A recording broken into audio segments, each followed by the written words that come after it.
బెంగళూరు విజయోత్సవ సభ విషాదంగా ముగిసింది. అభిమానం తీవ్ర విషాదంతో అంతమైంది. నిన్న దాదాపు 11 మంది మృత్యువాత పడ్డారు.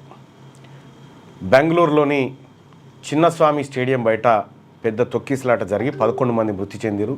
మరో 50 మంది గాయాలైన మృతుల్లో ఒక చిన్నారి కూడా ఉన్నట్టుగా తెలుస్తూ ఉంది, ఓ మహిళ కూడా ఉన్నట్టుగా తెలుస్తూ ఉంది.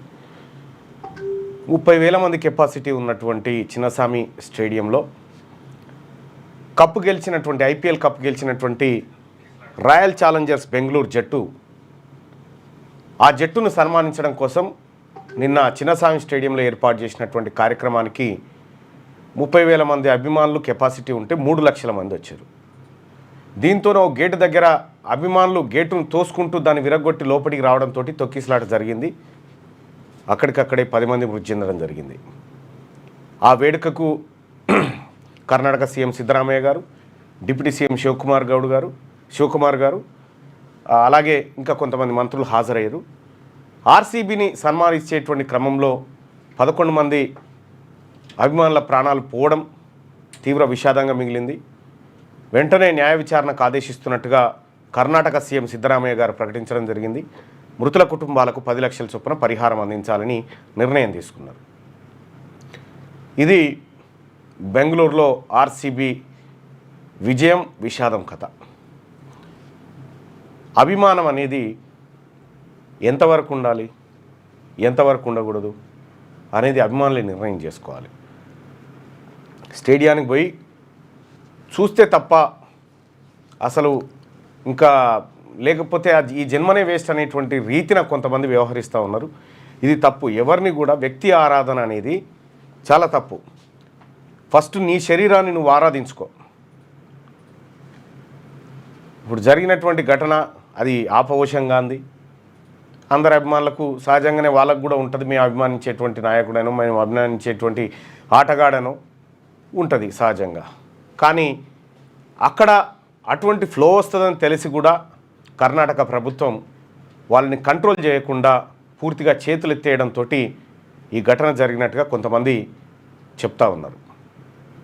ఏదేమైనప్పటికీ కూడా ఇలాంటి ఘటన దురదృష్టకరం, జరగకూడదు.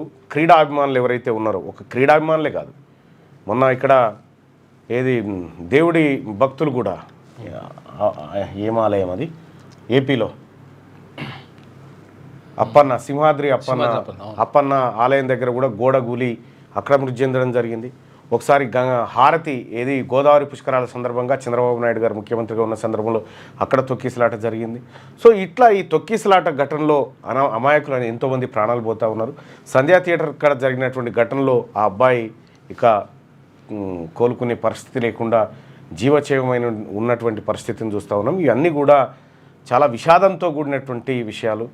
నేను ఇవాళ మార్నింగ్ న్యూస్ విషాదంతో స్టార్ట్ చేయాల్సి వస్తుంది అనేటువంటి అంచనా నాకు కూడా లేకుండా, కానీ నిన్న అది చూసిన తర్వాత అసలు భయోత్పాతమైనటువంటి విజువల్ చూసిన తర్వాత చాలా బాధ అనిపించింది.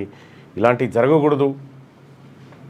సరే, కోహ్లీకి ఏం కాదు, జట్టుకి ఏం కాదు, ఏం కాదు, మనం నమ్ముకున్న తల్లిదండ్రులకు, మన మీద ఆధారపడ్డ కుటుంబాలకు తీరని అన్యాయం జరుగుతుంది. ఆ 10 లక్షల రూపాయలు ఇప్పుడు ఏదైతే రాష్ట్ర ప్రభుత్వం పరిహారం కింద ఇస్తూ ఉందో ఆ ఉపశమనంతో మొత్తం ఇంకా నువ్వు లేని లోటు తీర్చే పరిస్థితి ఉండదు. దయచేసి అభిమానులు అందరూ కూడా ఆలోచించాలి. ఇట్లాంటి కార్యక్రమాలు చేయకూడదు. మీరు మంచిగుంటే ఇంకోసారి మీ అభిమాన నాయకుడిని కలుసుకునే ఛాన్స్ వచ్చినప్పుడు కలుసుకోవచ్చు. కానీ ఈ తొక్కిసలాటలో పడి మృతి చెందడం అంటే చాలా బాధాకరం. రేపు పొద్దున మీ తాతగారు ఎట్లా చచ్చిపోయిండు, మీ తండ్రి గారు ఎట్లా చచ్చిపోయిండు అంటే ఒక కార్గిల్ యుద్ధమో ఇది కాకుండా తొక్కిసలాటలో చనిపోయిండు, ఎగబడి ఆ స్టేడియం కాడ ఎగబడికి చచ్చిపోయిండు అని చెప్పుకుంటే చాలా చిల్లరగా ఉంటుంది. కాబట్టి ప్రజలందరూ ఆలోచించుకోవాలి ఇది. సో ఈ బెంగళూరు విషాదాంతం వార్తనే ఏదైతే ఐపీఎల్ విజయోత్సవ ర్యాలీ ఉందో ఆ సభ, ఆ విషాదాంత వార్తనే అన్ని పత్రికల్లో ప్రధాన వార్తగా ఇప్పుడు నిలబడ్డది. సో ఏ పత్రిక ఏం రాసింది అనేది ఒకసారి చూసే ప్రయత్నం చేద్దాం. లేటెస్ట్ న్యూస్ తెలుగు మరియు ఇంగ్లీష్ అప్డేట్స్ కోసం ఇప్పుడే క్యూన్యూస్ అఫీషియల్ యాప్ ని ప్లే స్టోర్ నుండి డౌన్లోడ్ చేసుకోండి. సరికొత్త సమాచారాల కోసం క్యూన్యూస్ వెబ్సైట్ ని ఫాలో అవ్వండి. ఛానల్లో ప్రాంతీయ, జాతీయ, అంతర్జాతీయ వార్తలు వీక్షించండి. లైక్ చేయండి.